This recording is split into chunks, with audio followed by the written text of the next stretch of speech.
Les lumières fluorescentes de la salle de conférence exécutive bourdonnaient avec un sifflement aigu et irritant qui semblait percer directement dans mes tempes.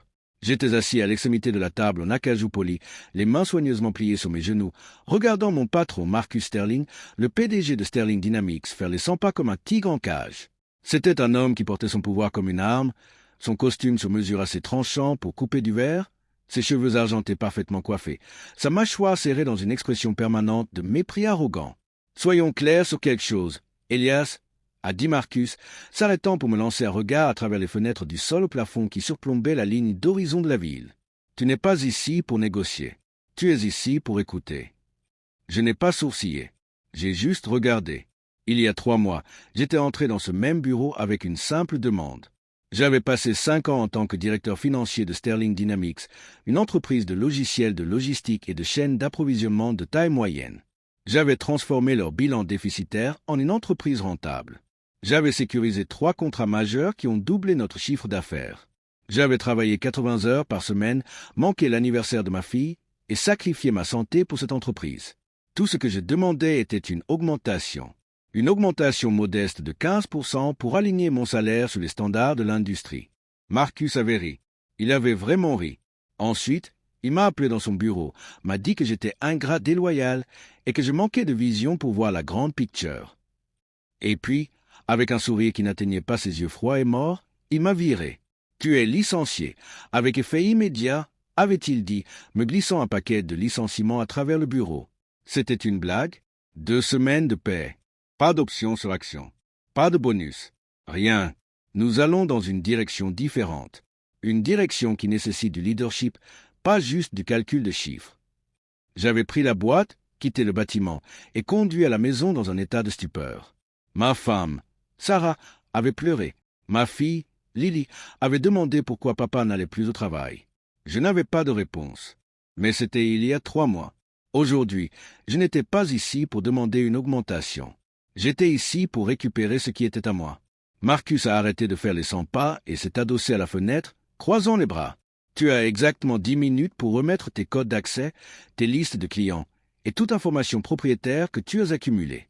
Après ça, la sécurité t'escortera dehors. Et si j'entends ne serait-ce qu'un chuchotement que tu as contacté l'un de nos clients, je te poursuivrai en justice jusqu'à l'oubli. Tu comprends? Je me suis levé lentement, boutonnant ma veste de costume. C'était le même costume que je portais quand j'ai été viré, mais aujourd'hui il s'adaptait différemment. Aujourd'hui, je le portais comme une armure. Marcus, ai-je dit, ma voix calme, stable et complètement dépourvue de la peur qui l'attendait. Avant de procéder, je dois présenter quelque chose au conseil d'administration. Les yeux de Marcus se sont rétrécis. Le conseil n'est pas ici. C'est juste toi et moi, et tu ne présentes rien. Tu es un ancien employé. Tu n'es rien. Je suis allé à la tête de la table, le siège que Marcus avait occupé pendant 10 ans, et j'ai placé un épais dossier en cuir sur le bois poli.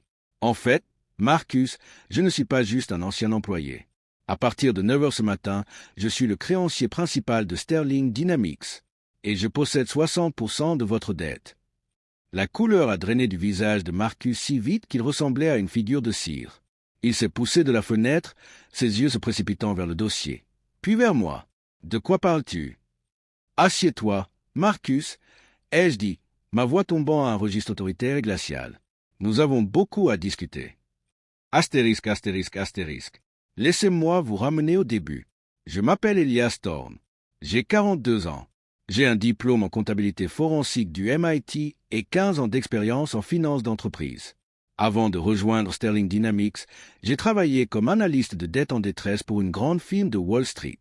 Mon travail consistait à trouver des entreprises qui se noyaient dans les dettes, acheter leurs prêts aux créanciers originaux pour des centimes par dollar, puis collecter impitoyablement. Je savais lire un bilan mieux que je savais lire un livre. Je pouvais repérer un passif caché à 3 miles de distance. Quand Marcus m'a engagé il y a 5 ans, Sterling Dynamics perdait de l'argent. Il s'était surendetté en essayant de concurrencer les grands joueurs du marché des logiciels de logistique. Ils avaient contracté des prêts massifs pour financer leur expansion, construit un siège social ultramoderne et engagé une petite armée de développeurs. Mais le logiciel était bogué, les clients étaient mécontents et les revenus ne couvraient pas les paiements d'intérêt. Je les réparais. J'ai restructuré leurs dettes. J'ai négocié de meilleurs termes avec leurs fournisseurs. J'ai coupé le gras et me suis concentré sur leurs compétences de base. En 2 ans, nous étions rentables. En 3, nous dominions le marché régional. Et Marcus a pris tout le crédit. Il adorait donner des interviews sur son leadership visionnaire et sa prise de risque audacieuse.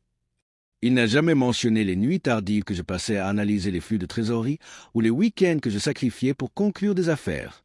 Pour lui, je n'étais qu'un outil, un calculateur de chiffres, un gars qui faisait la magie pour qu'il puisse voler en première classe à Monaco. Quand j'ai demandé une augmentation, il n'a pas juste dit non. Il a rendu personnel. Il m'a dit que j'étais remplaçable. Il m'a dit qu'il y avait une douzaine de gars sur LinkedIn qui pouvaient faire mon travail pour la moitié du salaire. Il m'a dit que je devrais être reconnaissant de travailler pour un génie comme lui. Et puis il m'a viré. Pendant le premier mois, j'étais dévasté. Je ne pouvais pas dormir. Je buvais trop. Je regardais mes économies diminuer alors que j'essayais de subvenir aux besoins de ma famille. Sarah a pris un emploi à temps partiel dans une boulangerie locale pour joindre les deux bouts. Lily a arrêté de demander mon ancien travail et a commencé à demander si nous étions pauvres. Mais alors que la colère commençait à se cristalliser en quelque chose de plus froid et de plus tranchant, mon esprit analytique s'est mis en marche. Je ne suis pas un homme qui reste à terre. Je suis un prédateur. Et Marcus Sterling venait de faire la plus grande erreur de sa vie. J'ai commencé à creuser dans Sterling Dynamics, pas les dépôts publics, pas les communiqués de presse, mais les vrais chiffres. Se cacher dans les notes de bas de page, les entités hors bilan, les filiales fantômes. Je connaissais Marcus. Je connaissais son arrogance. Je savais qu'il ne pouvait pas résister à l'envie de lever des fonds pour financer son style de vie somptueux. Il avait acheté un Pantouse de 5 millions de dollars. Il avait loué une flotte de voitures de luxe. Il avait investi dans une start-up de crypto-monnaie en échec.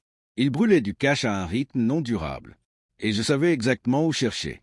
J'ai passé les 2 mois suivants à vivre comme un fantôme.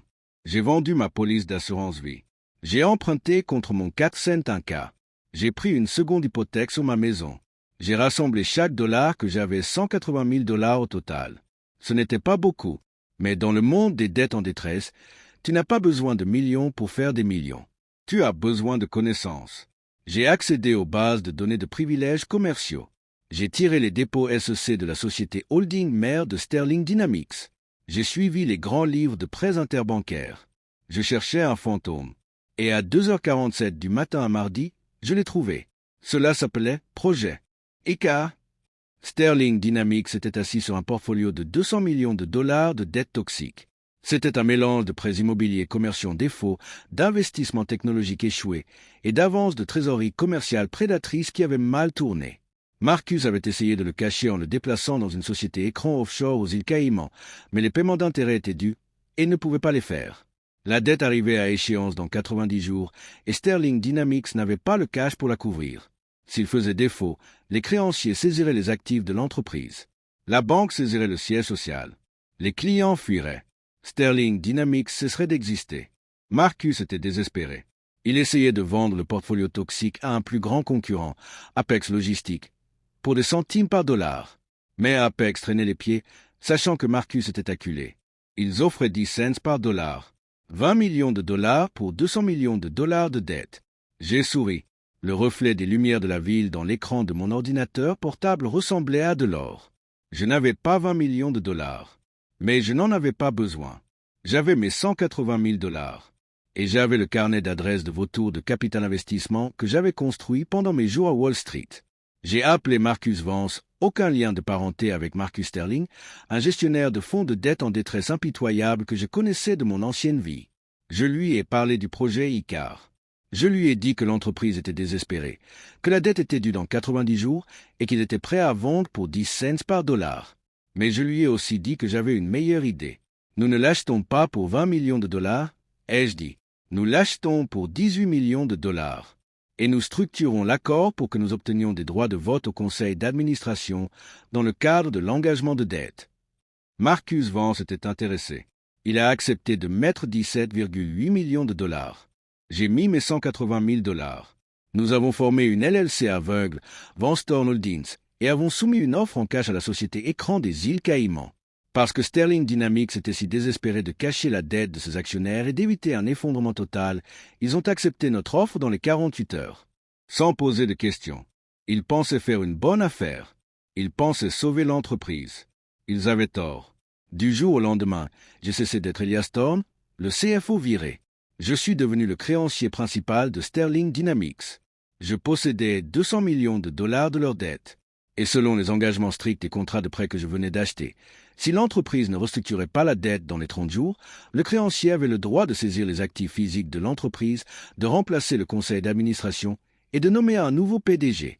Je n'ai pas agi immédiatement. J'ai attendu 2 mois. J'ai laissé Marcus Sterling penser qu'il avait gagné. Je l'ai laissé organiser des fêtes somptueuses au nouveau siège social. Je l'ai laissé donner des interviews arrogantes à Forbes sur sa stratégie de redressement. Je l'ai laissé engager un nouveau CFO, un jeune gars inexpérimenté nommé Kevin qui ne pouvait pas repérer un passif s'il le mordait. Je l'ai laissé creuser sa tombe plus profondément. Et puis, un lundi matin, je suis retourné à Sterling Dynamics. Je ne portais pas mon vieux costume usé. Je portais un costume gris anthracite sur mesure, une chemise blanche impeccable et une cravate en soie. J'ai marché devant la réceptionniste, devant les gardes de sécurité et directement dans la suite exécutive. La nouvelle assistante de Marcus a essayé de m'arrêter, mais je lui ai juste remis un épais document juridique relié en cuir. Dites à M. Sterling que le nouveau créancier majoritaire du projet Icar est ici pour le voir, ai-je dit, ma voix résonnant dans le couloir calme. La porte de Marcus est ouverte à la volée. Il m'a regardé, son visage se tordant de confusion et de colère. « Thorne, que fais-tu ici? Je t'ai dit de ne jamais revenir dans ce bâtiment. Sécurité !» Je suis entré dans son bureau et je me suis assis sur le fauteuil en cuir derrière son bureau, celui dans lequel il s'était assis quand il m'a viré. J'ai placé le dossier relié en cuir sur le bois d'acajou. « Je ne suis pas ici pour un emploi. Marcus, ai-je dit, ma voix calme, stable et complètement dépourvue d'émotion. Je suis ici pour réclamer la dette de l'entreprise. » Marcus a froncé les sourcils, regardant le dossier. « De quoi parles-tu? Tu es en trespassing. Sors avant que je te fasse arrêter. » Projet Icar, ai-je dit, 200 millions de dollars de dettes toxiques. Tu les as déplacés dans une société écran aux îles Caïmans pour les cacher de tes actionnaires. Il y a 2 mois, mon entreprise Vanstorn Holdings a acheté cette dette pour 18 millions de dollars.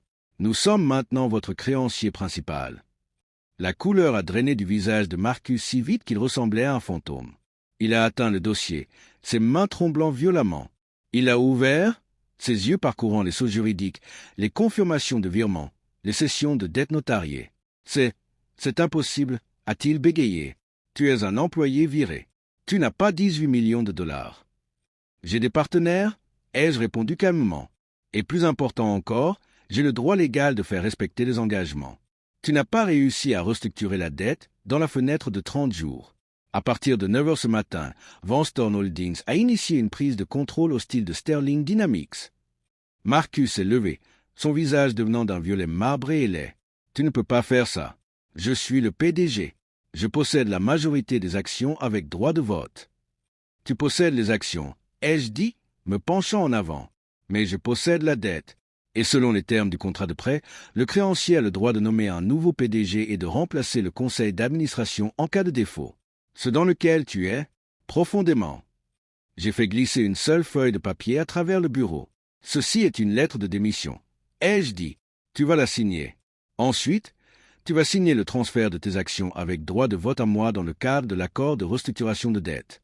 Et ensuite, tu vas quitter ce bâtiment et tu ne travailleras plus jamais dans cette industrie. » Marcus m'a fixé, la poitrine haletante. L'arrogance avait disparu, remplacée par une terreur profonde et creuse.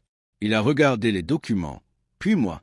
Il a réalisé, à ce moment-là, que l'homme qu'il avait moqué et humilié tenait toute sa vie entre ses mains. « Tu es un monstre », a-t-il chuchoté. « Je suis un homme d'affaires », ai-je répondu. « Tu m'as appris ça. Tu te souviens? Tu m'as dit que je n'étais qu'un calculateur de chiffres. Eh bien, les chiffres ne mentent pas, Marcus. Et les chiffres disent que tu es fini. » Lentement, sa main tremblante a atteint son stylo. Il a signé la lettre de démission. Il a signé l'accord de transfert d'action. « Sors » a-t-il chuchoté, sa voix se brisant. Je me suis levé, boutonnant ma veste de costume. « C'était un plaisir de faire affaire avec vous, Marcus. »« Ah, et au fait, je réembauche le personnel que tu as licencié le mois dernier, et je leur donne une augmentation. Une vraie. » Je suis sorti du bureau, laissant Marcus Sterling assis à son bureau en acajou, un homme brisé dans un costume très coûteux. Astérisque, astérisque, astérisque. Les conséquences ont été rapides. Le conseil d'administration, réalisant que l'entreprise était maintenant sous le contrôle de capital investissement agressif, a voté à l'unanimité pour accepter le plan de restructuration. Marcus a été évincé en tant que PDG. Son nom a été retiré de l'entreprise entièrement. Il a essayé de me poursuivre pour espionnage corporatif et violation de devoirs fiduciaires, mais les tribunaux ont rejeté l'affaire. Les documents étaient inattaquables. La dette était réelle. La prise de contrôle était légale. Quant à moi, j'ai été nommé nouveau PDG de Sterling Dynamics. Mon premier acte a été de réembaucher chaque employé que Marcus avait licencié. Mon deuxième acte a été de leur donner à tous une augmentation. Mon troisième acte a été d'annuler le bail du Pantouse de Marcus et de vendre la flotte de voitures de luxe. Nous avons restructuré l'entreprise. Nous nous sommes concentrés sur nos compétences de base. Nous avons remboursé la dette toxique sur 5 ans. Et en 2 ans, Sterling Dynamics était plus rentable qu'elle ne l'avait jamais été sous le leadership visionnaire de Marcus. Sarah et Lily ont emménagé dans une nouvelle maison, une grande, avec un jardin pour que Lily puisse jouer. Parfois, les gens pensent que le pouvoir concerne qui s'assoit derrière le plus grand bureau. Ils pensent qu'il s'agit de qui a l'autorité de dire non. Mais le vrai pouvoir ne concerne pas l'autorité. Il s'agit d'effets de levier. Marcus Sterling pensait avoir le pouvoir parce qu'il était le PDG. Il a oublié que dans le monde corporatif, l'homme qui contrôle la dette contrôle l'entreprise. Et je contrôlais la dette. Il m'a viré pour avoir demandé une augmentation. J'ai acheté son entreprise et suis devenu son patron. C'était assez de justice pour moi.